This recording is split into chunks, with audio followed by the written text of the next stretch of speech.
So moving on, I have another option, which is the Fullcourt.ai. This is mostly created for indoor sports, specifically basketball.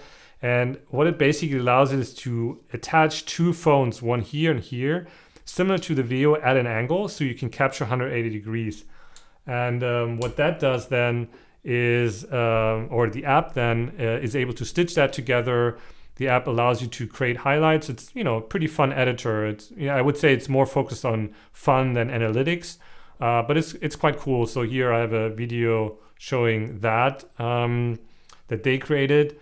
I do find the setup quite cumbersome, and that's kind of why I've abandoned this setup, especially if you need to, go from game to game and need to put this up and down multiple times. It's cumbersome.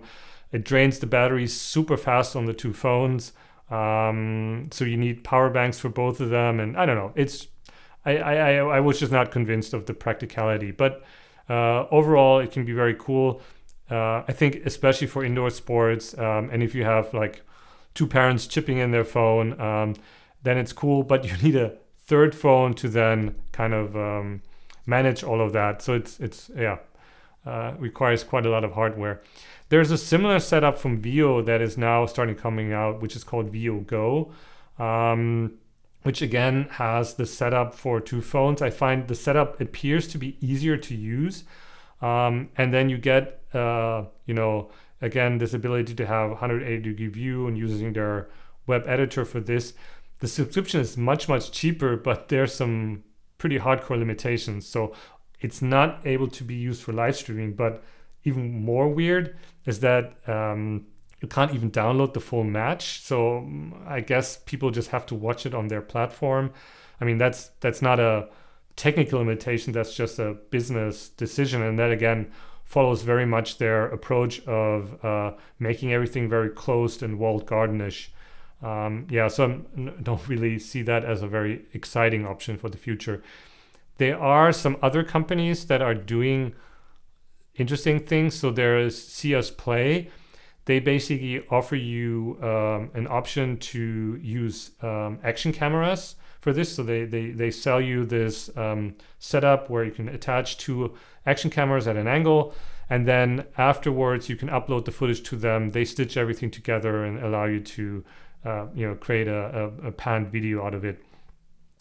There is a cheaper option called ActionStitch that does the same thing. It's actually quite old.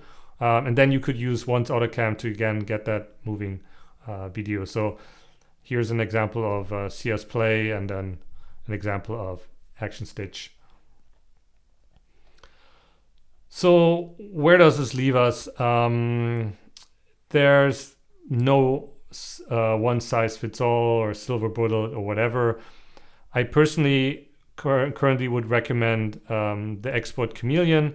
I think it's a very good option for just recording. You can use it for live streaming, either with their internal solution or with a video streamer. If you want replays, their internal solution, I actually forgot to mention earlier, does have scoreboards, all for free, and they now have a monitoring app option as well. In fact, actually, you need to use the monitor now for the scoreboard, so you need to have a second smartphone or tablet for that. But that gives you a live preview of the video, and then you can manage the scoreboard. They used to have a web-based option for the scoreboard. I suspect it should be coming back eventually because some people are just saying they don't want to deal with having to set up a hotspot. So I think that's a great option. Now, I think the GoPro with the max lens mod, I think this is a great option if you just want a simple setup for analytics purposes and maybe a little bit of highlights. I think the Reolink is especially interesting if you have or have the ability to set it up permanently on your field and maybe have it permanently powered via PoE, and then you just start and stop it via the app that they have. I think that is a really cool option. I think for high-end kind of videos live streaming, I would think that the Pix 14 is probably the way to go. If you do have somebody that is willing to sit down and pan the camera and can stay focused. I think the Obsbot Tail Air or Tail 2 are really good options.